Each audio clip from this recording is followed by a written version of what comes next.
What's good, YouTube? It's your boy Entre Mike back with the Entre short for entrepreneur. And in this video, we are going to be going over step by step how to book a box truck load in 2025. I do these videos once a year where I give you guys as much time as I need to show you watching this video how to book your very first load. If you're new, make sure you like the video, subscribe to the channel.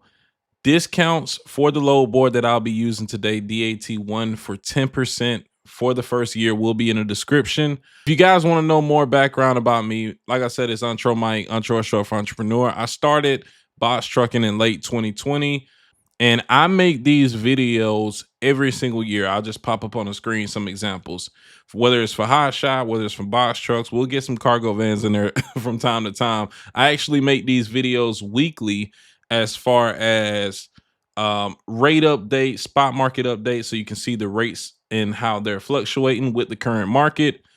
But these deep dive tutorials, I like to make them every year, and you guys request them every single year. So it's 2025 and we're doing it again. And in this video, we're going to go a little deeper than last time. We always do. First, we're going to explain the difference between a broker, carrier, and a dispatcher. It sounds like common sense, but a lot of guys mess that up. The second topic will be who are the best load boards for box trucks. We'll go over some examples. How to search a load on DAT1 load board in depth. The required documents to book your first load. How to get paid on your first load and the loads thereafter. What you need to know about your truck before booking your first load. And then basic negotiation tips that anybody and everybody watching this video can take away from this. It's going to take me a while to make this video. So like I said, all I ask for you guys to do is like, stay tuned. I hope you guys enjoy it. I enjoy making it. Let's get into it. Later on in this video, we're going to be pulling up the DAT1 load board, going over some search items, looking up a few cities, and showing you how the load board works. Right now, I want you guys to learn the basics. What's the difference between a freight broker, a carrier, and a dispatcher? And you might be asking, Mike, why are you asking me these questions? I don't care about it. I just want to learn how to book a load.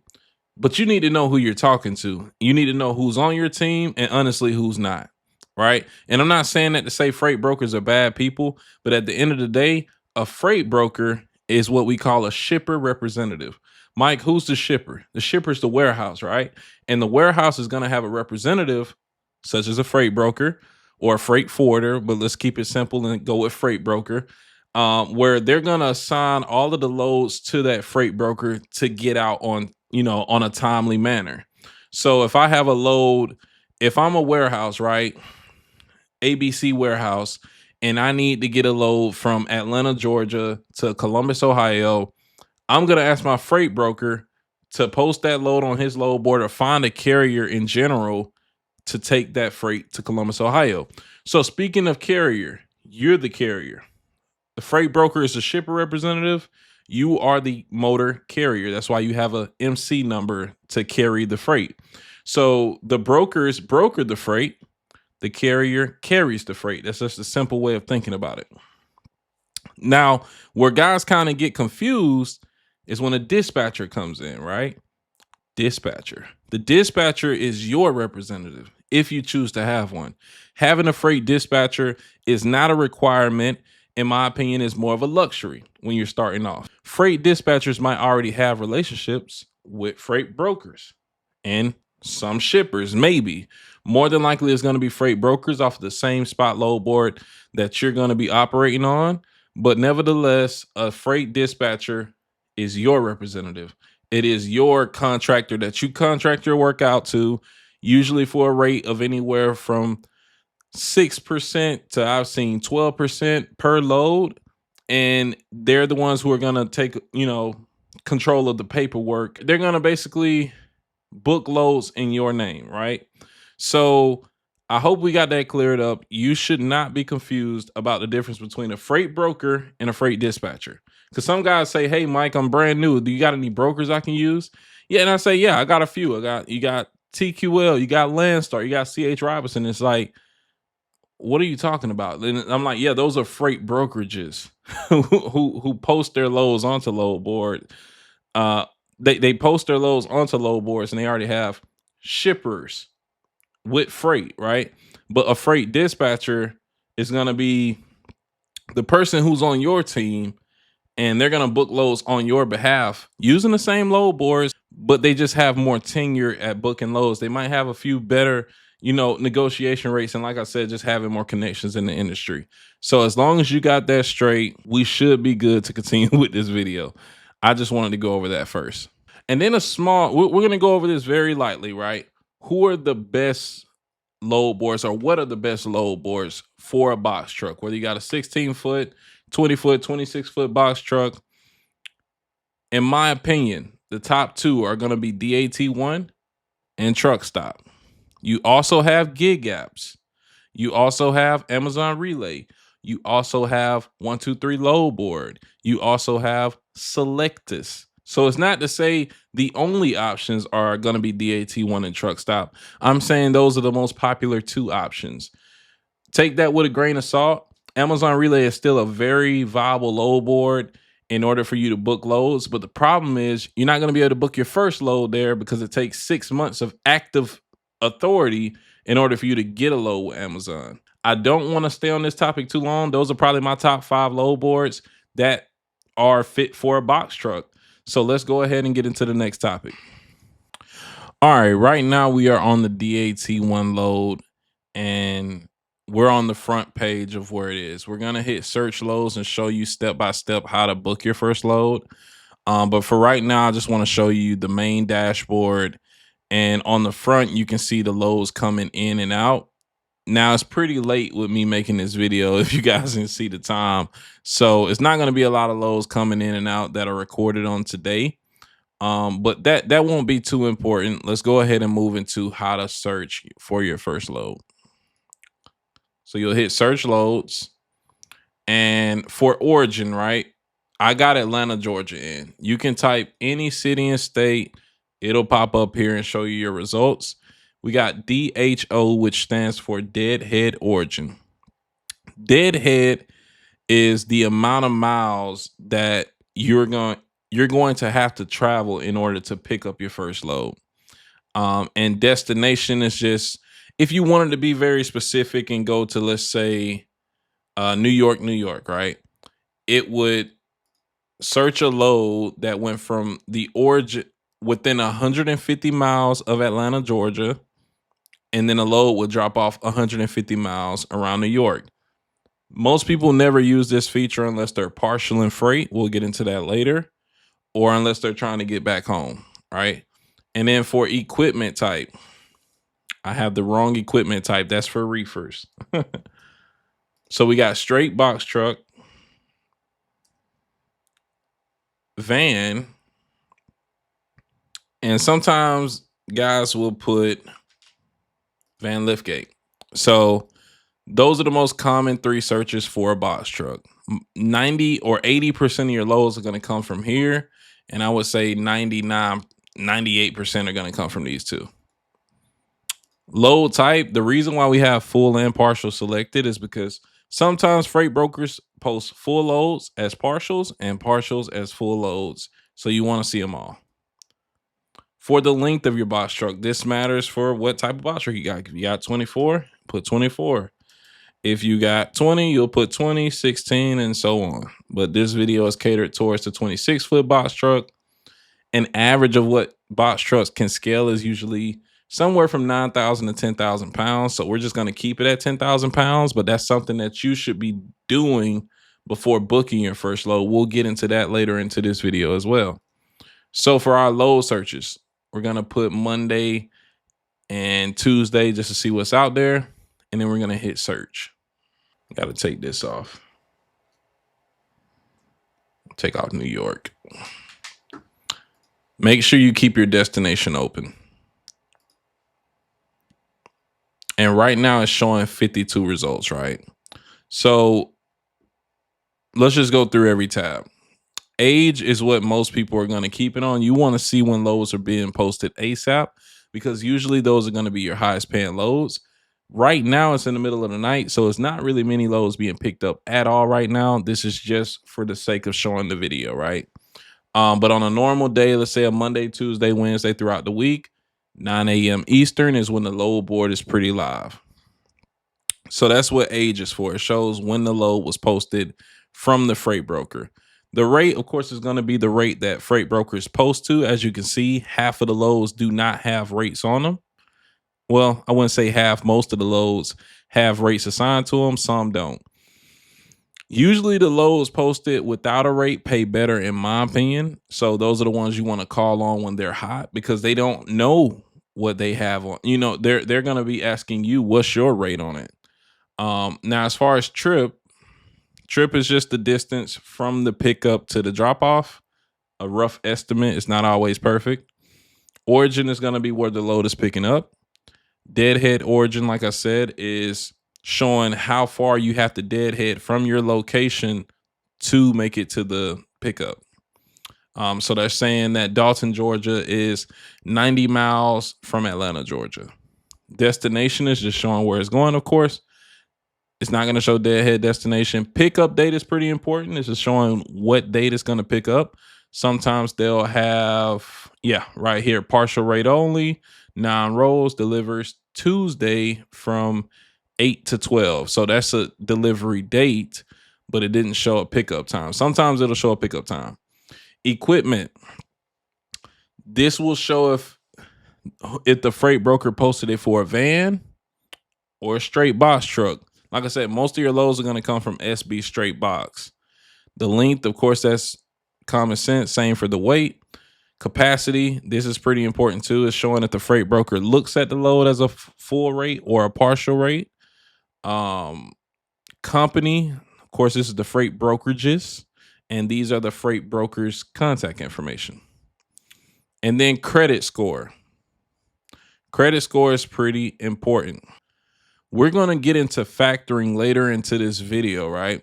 But just know that a freight broker should have a good credit score in order for you to get paid the same day or next day with that factoring company. We won't go too deep into it now since we got to touch it later, but credit score is going to be huge when it comes to who you're able to book freight with, because if your factoring company declines it, you won't be able to get paid for it. All right. But yeah, that's for the most part. That is how you look up your first load. It is very simple. If you want to go to Chicago, Illinois, you type in Chicago and boom, it shows the results. You can also filter this from the highest rate, so you can see the highest rate coming out of that area, and you can filter it for the highest rate per mile. This is super important when it comes to you knowing your cost to operate before actually watching this video or booking your first load, to know if my cost to operate is $1.65 or $1.70, I shouldn't be taking a load less than $1.65, right? And now that we have the search out the way, I want to go over the required documents that you're going to need in order to book your first load. So besides documents, I do want you guys to realize you do need an active authority. You need an active authority in order to book loads for a load board like DAT1 or a truck stop or a 123 load board.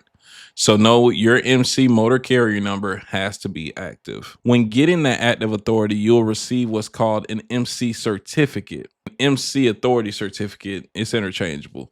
But that authority certificate will just have your MC number, DOT number, and it'll have some writing basically legitimizing the fact that you've had an active DOT number or MC number since a certain date, and it's just kind of stamping your legitimacy.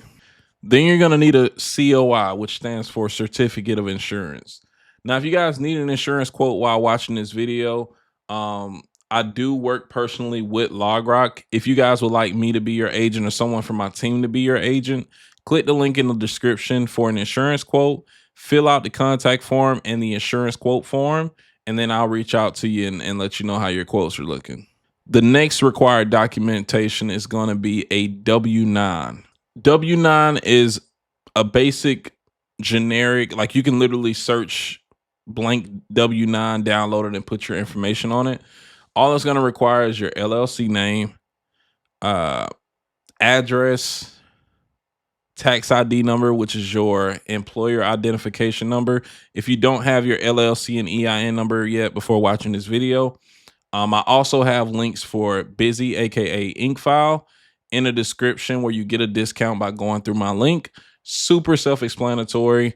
But let's move on. Other than the W-9, you're also going to need a notice of assignment. So you're also going to need a notice of assignment. A notice of assignment is something that you get from your factoring company. We're going to go over what a factoring company is and how to get paid for loads a little later in this video. But a notice of assignment is something that you'll need from that factoring company to email to the freight brokers so they know where to invoice the payment. And then the last thing you'll need will be a power of attorney if you decide to go with a freight dispatcher instead of booking loads yourselves. That power of attorney is basically allowing that freight dispatcher to book loads in behalf of your name. And I work with freight brokers personally who say they won't even continue a conversation forward with the freight dispatcher without knowing that they have power of attorney over your company. So that's just basically an agreement that you and your freight dispatcher has that you trust them enough to book freight while using their MC and DOT number. And that is basically it as far as the required documentation that you need to book your first load. Now we're going to talk about how to get paid on your first load. And I've mentioned this several times. You probably already know what it's going to be: freight factoring. Now you also have ways that you can get paid on the load board directly through things such as quick pay.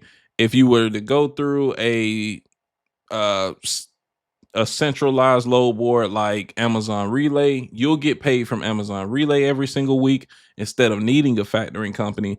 But what a factoring company does is basically um, they buy your account receivables, which in layman's terms means if you're going to book a load, let's say for $1,000, and you're not going to get paid on that load for 15 to 30 days, because most freight brokers, when they get a load, they don't get paid directly after the shipment is delivered. It takes sometimes up to 45 to 60 days for them to get paid in order to pay you or even your factoring company. So us truckers, we're spending fuel, we spend money on our truck notes, we spend money on our insurance, etc. We can't be waiting 30, 45, 60 days unless we just got an abundance of cash sitting in the bank. So we use factoring companies. Factoring companies kind of act as a bank to keep you cash flow to run your business. And they do it at a percentage of usually anywhere from 3% to 5% in today's market. If you guys want access to my factoring agent, that link will be in the description too. I know it's a lot of plugs in here, but just in case you guys haven't thought about who you want to use as a trustworthy, reliable source, that link will be in the description to contact my agent. Now, how factoring work as far as you getting paid is as simple as this. When you book a load on the load board, such as a DAT with a freight brokerage, one of the freight brokerages name was Tallgrass. They're going to send you over what's called a rate confirmation. A rate confirmation is going to show the commodity that you're hauling, how long it is, how much it weighs, how many pallets it is, and any required specifications that the broker may have spoke to you about on the phone is going to be on the rate con. Pickup time, delivery times, addresses, etc. Right? And it's also going to have the rate. So if you guys agree to $1,000, it better say $1,000 on that rate confirmation. And that document is going to be emailed from the freight broker once you guys agree on the rate. That's not the only thing you need in order to factor a load, though. You also need what's called a proof of delivery. So what's a proof of delivery?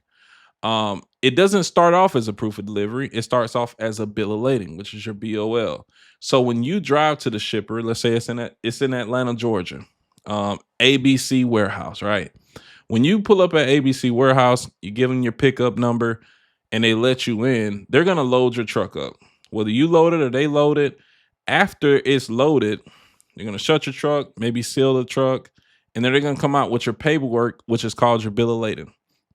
The bill of lading is super important outside of even factoring the load. It's important for DOT roadside inspections, because if a DOT officer pulls you over and he wants to know what's on the back of your truck, you hand him the clipboard with your BOL so there's no question, right? So that bill of lading is going to have about the same thing that the freight broker has as far as the specifications of the freight, but a little bit deeper into details. It might have a tag number. It might have a pickup number. It might have like just more raw information about the material and freight that you're hauling. So once you get to the shipper and you're loaded, you're going to get the BOL and it's going to be signed from the shipper, right? They're going to have a copy, you're going to have a copy. You're always going to have two copies.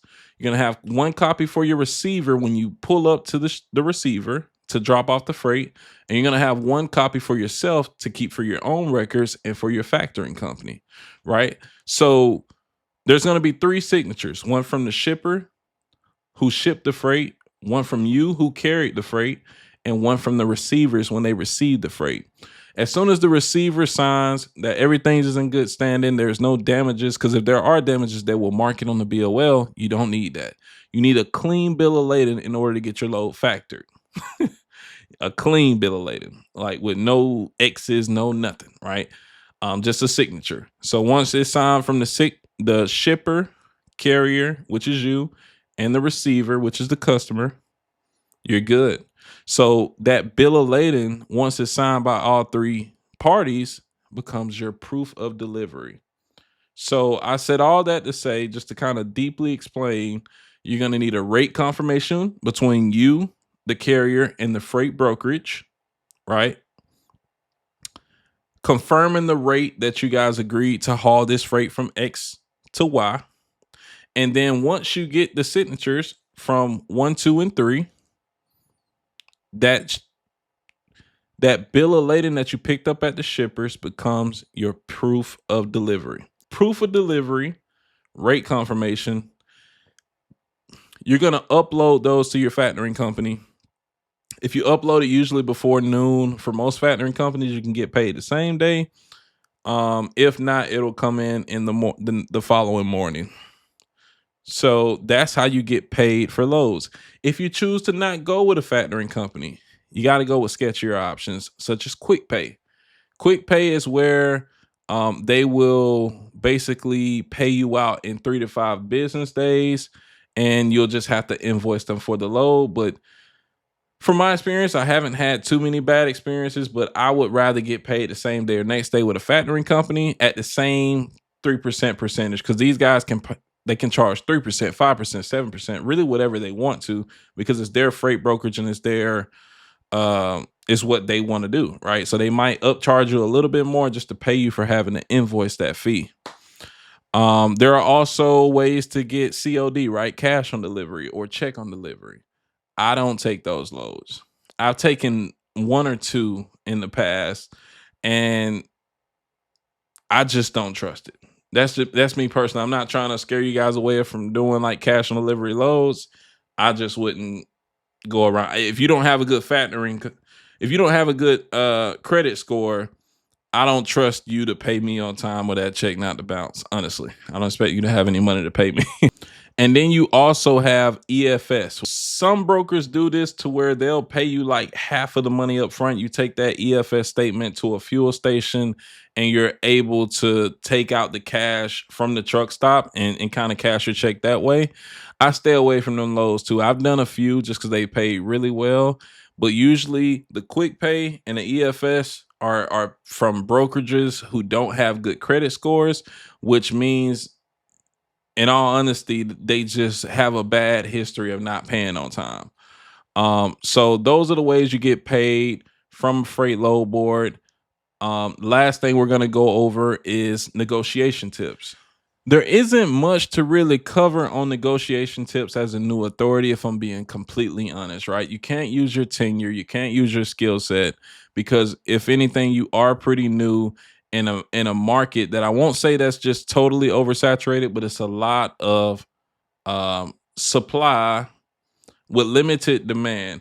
So I would always use your location as your negotiation tactic. If you know you're in a place with a high load to truck ratio and you're pretty close to the pickup, freight brokers, like I said, I know some personally, they want to get the load taken care of. They don't want to wait an hour or 2 hours for you to deadhead 100 miles to pick up the load. They want you to be 5 minutes away empty, show me a picture of your truck, and take the load. Also, knowing about your equipment is key. If you call If you call on a load and say, hey, I want the load going from blank to blank, I got a box truck. That sounds way less professional than, hey, it's Mike with String Truck, and I saw load number 234. I have a 26-foot box truck with a lift gate and a 96-inch clearance. Is that load still available? That sounds way better. You want to know your equipment. You want to know the specifications of your load. You also want to ask details about the load, but don't make small talk. They don't really care about that. A lot of freight brokers do not care about small talk. They want to get the load done. They want to know what's your rate. You know, the first thing they might ask is your rate outside of your MC number to check how long you've been in the industry. But as far as simple negotiation tips, if you're new, know your equipment and read the comment sections in the description box of the load. If there's a pickup number, say I'm calling on pickup number this, going from here to here. This is the type of equipment I have. Is it still available? Sound professional, sound like you know what you're doing. Because if you just say, yeah, I want that box truck load coming from Georgia to Pennsylvania, and they got 14 loads coming from Georgia to Pennsylvania, you got to be a little bit more specific, right? I'm just coaching you guys up to stay ahead of your competition. I don't want to go too deep into that though, because this video is already pretty lengthy, right? If you guys want more tips and tricks on how to book loads, tune into the channel weekly. I do these videos every single week, as far as not necessarily in depth, but just tricks and tips on how to navigate the load board, not just for DAT1 load board, but also others. So stay tuned. I really enjoyed making this video. If you could help me out, if you made it this far, like the video, comment down your city and state, or comment down the size of your box truck. Just help me out. Help a brother out, man. And I'll see you guys in the next time. Peace.